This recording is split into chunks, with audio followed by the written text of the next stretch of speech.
નમસ્કાર મંતવ્ય ન્યૂઝમાં આપનું સ્વાગત છે। મંતવ્ય ન્યૂઝના લોકપ્રિય કાર્યક્રમ મારો અવાજ સાથે હું છું હિનલ। કાર્યક્રમની શરૂઆત કરીએ।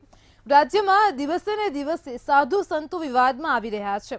તે પછી મહિલા અને મિલકતનો મામલો હોય કે ઠગાઈનો મામલો હોય, સાધુ સંતોની જુદી જ છબી બહાર નીકળીને હાલ સામે આવી રહી છે। સંતોમાં ક્યાંક ગાદીનો વિવાદ ચાલી રહ્યો છે તો ક્યાંક ગૌશાળાના નામે ઠગાઈ આચરવામાં આવી રહી છે। ત્યારે આ જ મુદ્દે રાજકોટની જનતા પાસેથી જાણીએ કે અવારનવાર વિવાદમાં આવતા સંતો વિશે તેમનું શું મંતવ્ય છે। સરખેજ ભારતી આશ્રમનો વિવાદ હોય કે પછી રાજકોટનો જે એક સ્વામિનારાયણ સંપ્રદાયના સાધુઓનો વિવાદ હોય, આ પ્રકારના અનેક જે વિવાદો છે તે અત્યારે સર્જાઈ રહ્યા છે। મહત્વની બાબત એ છે કે આ તમામે તમામ વિવાદમાં સાધુ સંતો ક્યાંક અત્યારે ઘેરાયેલા છે। ત્યારે આ મામલે રાજકોટવાસીઓ શું કહી રહ્યા છે, શા કારણે સાધુ સંતો વારંવાર વિવાદમાં સપડાય છે, એક સવાલ ક્યાંક ઊભો થાય છે અને આ વિવાદ પાછળ કયા પરિબળો કામ કરે છે। આપણી સાથે રાજકોટવાસીઓ છે, એમની સાથે વાત કરીશું। શું નામ આપનું? જી, મારું નામ છે કલ્વેશ ગમ્મારા। કહેવાય છે કે અબજો વર્ષ કરતાં પણ જૂનો આપણો જે સનાતન ધર્મ છે, અને ધર્મમાં જો કોઈ કલરને અને કોઈ વ્યક્તિને મહત્ત્વ આપવામાં આવતું હોય તો એ છે ભગવા રંગને। અને આજે ભગવા રંગ ધારણ કરેલા લોકો આજ જ્યારે આવા વિવાદો કરતા હોય તો ક્યાંક ને ક્યાંક એ ધર્મની ગરિમા જળવાતી નથી। એના કારણે તો ખાસ કરીને તો એ જ રિક્વેસ્ટ કરી જે મોટા મોટા સાધુ મંડળો છે, પહેલાં તો કેવો નિયમ બનાવવા આવે કે દરેક લોકો આ ભગવો જે છે એ ધારણ ન કરી શકે। જેમ સ્કૂલમાં કે ભાઈ બીકોમ કઈ રીતના જે સર્ટિફિકેટ અપાતા એ રીતના એના અભ્યાસ જે છે એ કરી પછી જ આ ભગવો ધારણ કરે, જેને તે ભગવા ધારણ કરી અને પછી આવા જે વિવાદો કરે છે જેના કારણે આપણા ધર્મને લાંછન લાગી રહ્યું છે। અને આજે આ વિવાદો છે ખાસ કરીને જલ્દીથી બંધ થવા જોઈએ। અને જે પણ કલાકારો આવી રીતના આશ્રમોમાં જઈને ખુલ્લા પાડે છે એને ખાસ વિનંતી છે કે જો તમારામાં એટલી જ હિંમત હોય તો આપ અન્ય ધર્મોમાં પણ જઈને બતાવો તો તમને વધુ ખ્યાલ આવશે કે કેમ જવાય છે। તો મારી ખાસ વિનંતી છે કે જે આ ધર્મને લાંછન લાગી જોઈએ બંધ થવું જોઈએ। અને આપણો જે સનાતન સત્ય ધર્મ છે, જેમ પાણી ચાલ્યું છે એમ ચાલ્યું આવતો આપણો આ ધર્મ છે, તો એ ધર્મમાં જ્યારે ધીમે ધીમે સંપ્રદાયો થઈ રહ્યા છે, એ સંપ્રદાયના લોકો પોતે જે સંપ્રદાયના ભગવાનને મોટા કરે છે અને મોટા કરવાની લાલસામાં સનાતન ધર્મના દેવી દેવતાનું અપમાન કરી બેસતા હોય છે। તો એને પણ વિનંતી છે કે ભાઈ સનાતન ધર્મના દરેક સંપ્રદાયના દરેક ભગવાનને બધા લોકો સરખા જ માને છે, પણ જ્યારે સનાતનીઓ ગુસ્સે ભરાશે તો આપના મંદિરોમાં આવતા પણ બંધ થશે અને આપની આ જે કંઈ આવકો છે બધી બંધ થશે। તો ખાસ કરીને મારી એક જ રિક્વેસ્ટ છે કે જે આપણા ઉચ્ચ જે સંતો છે એ ખાસ એક ડિગ્રીનું નિર્માણ કરે કે જેના કારણે ભગવો બધા ધારણ ન કરી શકે। આપ શું કહેશો? શું નામ આપનું? ભાવિન સોની। ભાવિનભાઈ, શું કહેશો? વારંવાર ક્યાંક ને ક્યાંક એક ઠેસ પહોંચી રહી છે જે ભાવિકો છે અને જે સાધુ સંતો ઉપર ક્યાંક વિશ્વાસ કરે છે, સનાતન ધર્મ ઉપર ક્યાંક જે વિશ્વાસ રાખે છે, સ્વામિનારાયણ સંપ્રદાય ઉપર જે વિશ્વાસ રાખે છે, આ ક્યાંક ને ક્યાંક ગરિમા અત્યારે ચૂકાઈ રહી છે કે કેમ? અત્યારે તો કોઈ બી સંપ્રદાય હોય, સ્વામિનારાયણ સંપ્રદાય હોય કે બીજી કોઈ પણ સંપ્રદાય હોય, તે પોતપોતાની સંપ્રદાયને મોટી કરવા માટે સનાતન ધર્મને ક્યાંક ને ક્યાંક નીચો બતાવવાની કોશિશ કરતા હોય છે। તે બહુ ખોટું છે।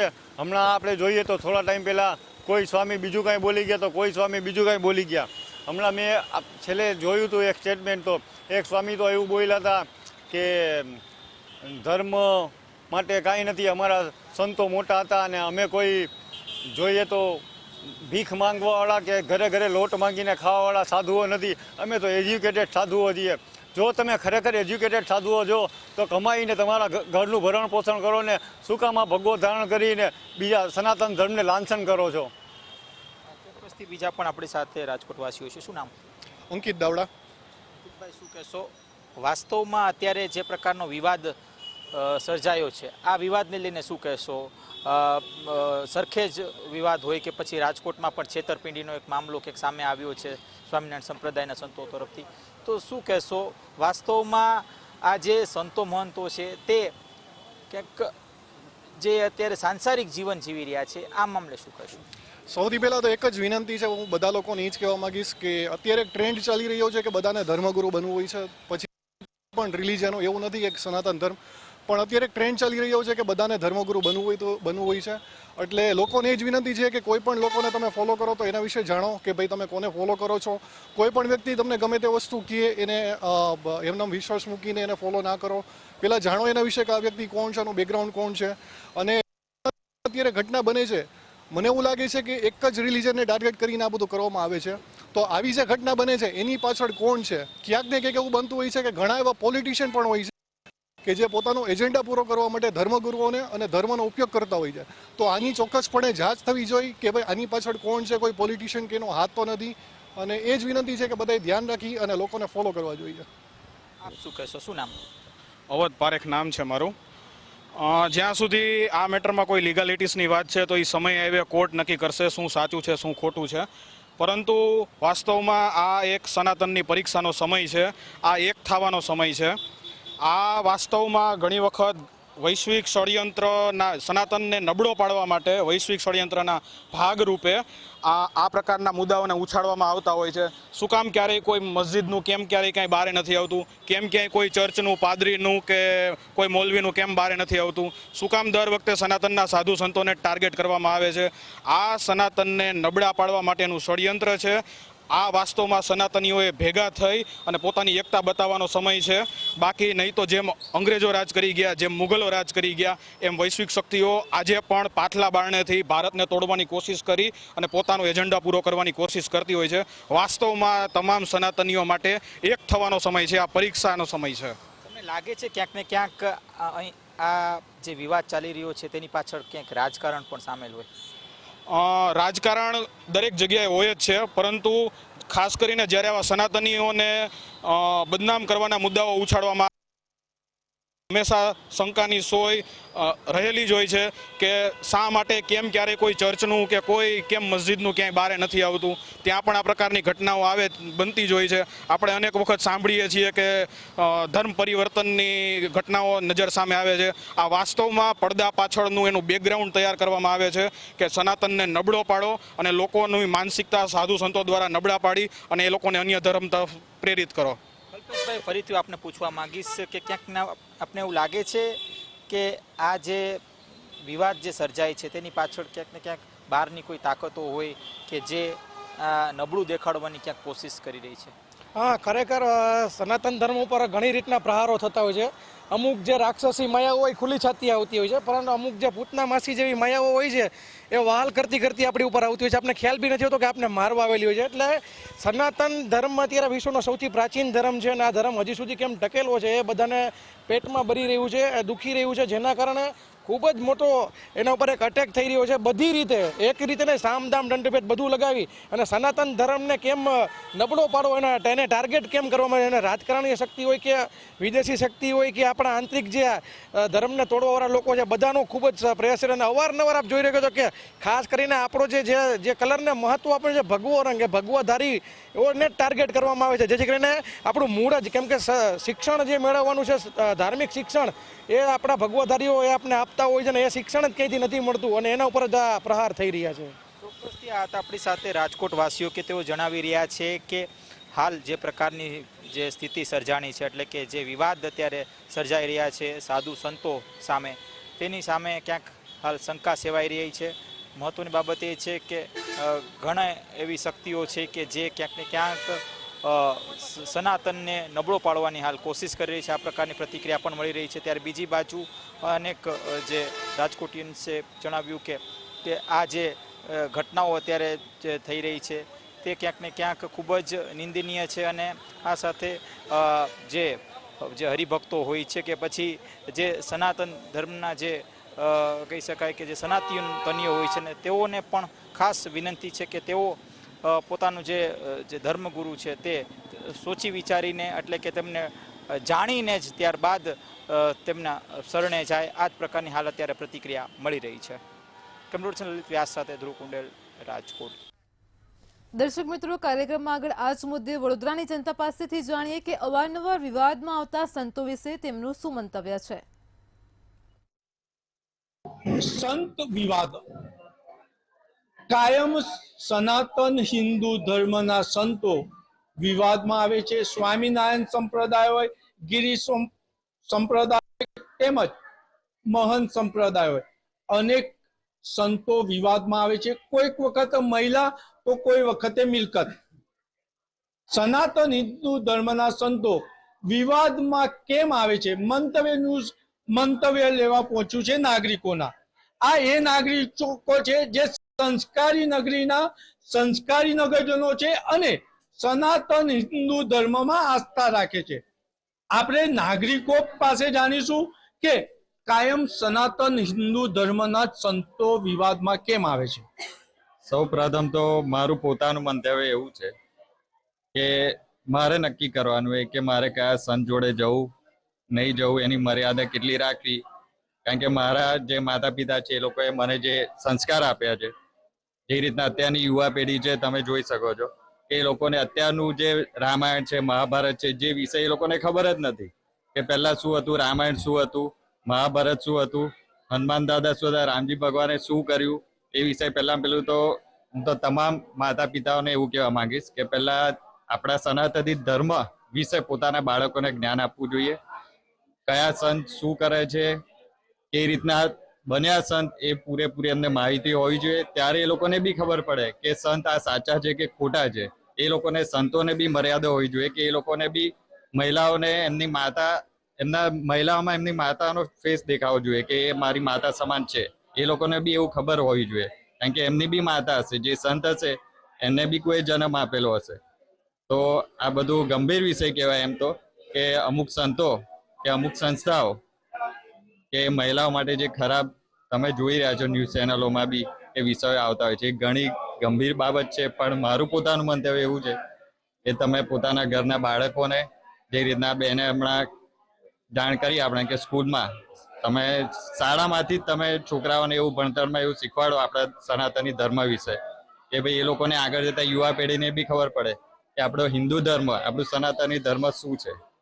તો આ વિષય ઘણો ગંભીર છે, પણ સનાતની ધર્મ એટલે મહિલાઓનું માન રાખવું, માતા પિતાઓનું ધ્યાન રાખવું અને હિન્દુ ધર્મ જે હંમેશા આપણે એની માટે લડતા આવ્યા છે, આપણા રાજા રજવાડા અને પૂર્વજો બી એની માટે લડતા અને આપણે બી હજી લડીશું. જય શ્રી રામ.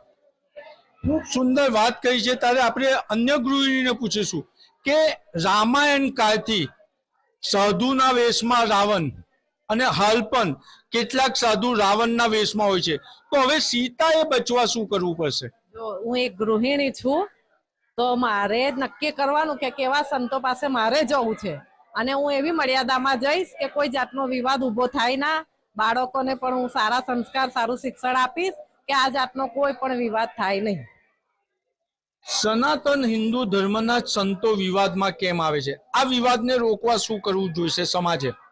सनातन धर्म के संतों विवाद में बार बार इसलिए आते हैं कि हमारे बच्चों को सही जो जानकारियां होनी चाहिए वो नहीं होती है. हमारी जो बेटियां हैं, बच्चे हैं सारे हमारे, उनके लिए हमें शुरू से ही हमारे सनातन नर्सरी से नहीं तो कम से कम फर्स्ट स्टैंडर्ड में एक कोर्स ऐसा रहना चाहिए कि हमारे सनातन धर्म से वो रिलेटेड हो और उनको बच्चों को सब जानकारियां हो कि रामायण क्या होती है, गीता क्या होती है, गीता के श्लोक क्या होते हैं. संस्कृत का बच्चों का ज्ञान ही नहीं है और वो ये चीज जानते ही नहीं है कि संत क्या होते हैं और वो गुंडे मोवाली क्या होते हैं. तो उनको इस चीज के बारे में भी जानकारी स्कूलों में मिलनी चाहिए, यही मेरा कहना है. और औरतों को एक अपने दायरे में और अपनी मर्यादा में रहना चाहिए और अगर कोई संत ऐसा करता है तो उसको भी उसकी पूरी सजा मिलनी चाहिए. એટલે સંત સાથે સ્ત્રીઓએ પણ મર્યાદા રાખવી પડશે. શું કહો છો? સંતો કાયમ विवाद में संत कभी से कायम हिंदू धर्म के संत ही विवाद में रहते, ये विवाद ना हो इसलिए संत को कौन सी मर्यादा रखनी पड़ेगी? संत को अपने मर्यादा में रहना चाहिए, बच्चे को अच्छे शिक्षा देना चाहिए, बेटी बहू को अपना इज्जत करना सिखाना चाहिए, अपना गीता रामायण जो भी हो अपने उनको पढ़ाना चाहिए बच्चे को. શું કહો છો? કાયમ હિન્દુ ધર્મના સંતો જ વિવાદમાં આવે છે અને એના લીધે ક્યાંક ને ક્યાંક સનાતન હિન્દુ ધર્મની છબી પણ બગડતી હોય છે. તો આ વિવાદ ના થાય એના માટે હવે સમાજે શું કરવું પડશે? સમાજે એક તો એવું કરવું પડશે કે સંત કોઈ પણ આપણે એમને ઉપરી અધિકારી બનાવીએ છે તો એક એમનો ભૂતકાળ જોવે, ભૂતકાળમાં આ સંતે નું કાર્ય કેવું છે એ પછી એમને કોઈ ઉપરની પદવી પર આપણે બેસાડીએ તો એક સારું કહેવાશે.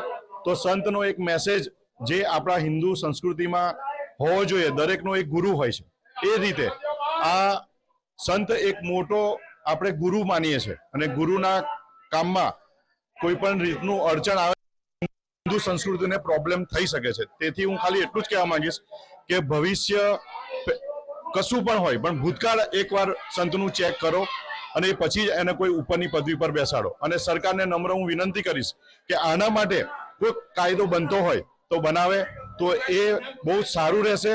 તો હિન્દુ સંસ્કૃતિને આપણે ખતરામાંથી બહાર લાવી શકીશું. જય શ્રી રામ. સુંદર વાત કરી છે. આપણે અન્યને પૂછીશું, શું કહો છો? સનાતન હિન્દુ ધર્મના સંતો વિવાદમાં આવે છે, આ વિવાદને ટાળવા શું કરવું પડશે? એટલે આ હતા સંસ્કારી નગરીના તેમને કીધું છે કે ખરેખર તો સરકારે પણ દરમિયાનગીરી રાખવી પડશે, કારણ કે જે આવા સંતો છે એમનો ભૂતકાળ તપાસવો પડશે ગાદી પતિ બનાવતા પહેલા, અને સ્ત્રીઓએ પોતાની મર્યાદા રાખવી પડશે. રામાયણમાંથી સીતાની જેમ વર્તમાન સીતાઓએ શીખવું પડશે કે લક્ષ્મણ રેખા ના ઓળંગે, તો આવા વિવાદ ટાળી શકાશે. કેમેરામેન કેતન સિંધે સાથે નિલેશ બ્રહ્મભટ્ટ, મંતવ્ય ન્યૂઝ, વડોદરા. દર્શક મિત્રો, કાર્યક્રમમાં આગળ આ જ મુદ્દે આણંદની જનતા પાસેથી જાણીશું કે અવારનવાર વિવાદમાં સંપડાયેલા રહેતા સંતો વિશે તેમનું શું મંતવ્ય છે. સાધુ સંતોની ઠગાઈના અનેક કિસ્સાઓ સામે આવી રહ્યા છે, ત્યારે આણંદની જનતાનું આ મામલે શું માનવું છે આપણે સીધા તેમને મળીને જાણવાનો પ્રયત્ન કરીશું. શું લાગી રહ્યું છે સાધુ સંતો જે પ્રમાણે અત્યારે લોકોને ઠગી રહ્યા છે? અત્યારે આપણા સાધુ સંતો જે છે એ અત્યારે ભગવા પહેરીને કામ કરી રહ્યા છે, પણ એમને અમુક કૃત્ય ના કરવું જોઈએ જે અત્યારે ચર્ચામાં આવી રહ્યું છે. એવું કૃત્ય ના કરવું જોઈએ. જો એમને હિન્દુ ધર્મ પ્રત્યે પ્રેમ હોય તો એમને એવું કામ ના કરવું જોઈએ. મારું તો કહેવું આ છે. જે પ્રમાણે સાધુ સંતો અત્યાર સુધી લોકોની પ્રેરણા સ્ત્રોત બની રહ્યા છે અને અનેક લોકોની આસ્થાઓ જોડાયેલી હોય છે, ત્યારે સાધુ સંતો દ્વારા જ આ પ્રકારની ઠગાઈના કિસ્સાઓ પ્રકાશમાં આવતા હોય તો શું લાગી રહ્યું છે, કેવી અસર પડે? એ થોડુંક દુઃખ થઈ રહ્યું છે કે આપણા સાધુ સંતો આવું કામ કરી રહ્યા છે, લોકોની જોડે છેતરપિંડી કરી રહ્યા છે, તો થોડુંક આપણાને દુઃખ જેવું લાગે કે આપણો ભગવો એ આપણો એક પ્રતીક છે, અને એ ભગવો પ્રતીક પહેરીને એવું કામ કરે ને તો થોડુંક હિન્દુ હોવા છતાં મને દુઃખ લાગી રહ્યું છે. પણ એમને એવું કૃત્ય ના કરવું જોઈએ, અને હું સરકારને એ પણ કહી રહ્યો છું કે આવા સાધુ સંતો ઉપર થોડીક કડક કાર્યવાહી કરે. આવા સાધુઓના લીધે લાગી રહ્યું છે કે જે સાચા સાધુઓ છે તેમના પર લોકોનો વિશ્વાસ ડગમગી ચૂક્યો. હા, એવું બની શકે કે ઘણા લોકો એવા હોય છે કે જે હું પોતે પણ સાધુ સંતો ઉપર વિશ્વાસ કરું છું, કેમ કે એ આપણા રસ્તો બતાવનારા એ જ સાધુ સંતો છે, તો એમના ઉપર વિશ્વાસ તો કેળવવો જ પડે, અને એ જ આપણાને સત્ય માર્ગ પર લઈ જનારા છે. હિન્દુ ધર્મની રક્ષા કરનારા એ જ સાધુ સંતો છે, તો એ આપણાને આગળ લઈ જાય છે. તો હું એ જ કહેવા માગું છું કે બધાનો વિશ્વાસ એમના ઉપર કેળવી રહેવો જોઈએ, પણ આવા અમુક જે લુચ્ચા લફંગા જે છે એમનાથી દૂર રહેવું અને એમનાથી ચેતીને રહેવું, હું આટલું કહેવા માગું છું. સાધુ સંતો કેવા હોવા જોઈએ તમારા દ્રષ્ટિકોણ? મારા પ્રત્યે સાધુ સંતો નિપક્ષ અને નીડર હોવા જોઈએ, કે જે આપણા હિન્દુ ધર્મને આગળ લઈ જાય અને હિન્દુ ધર્મને એક કરે અને એકતા સાથે જોઈન્ટ રાખે, એવા સાધુ સંતો હોવા જોઈએ.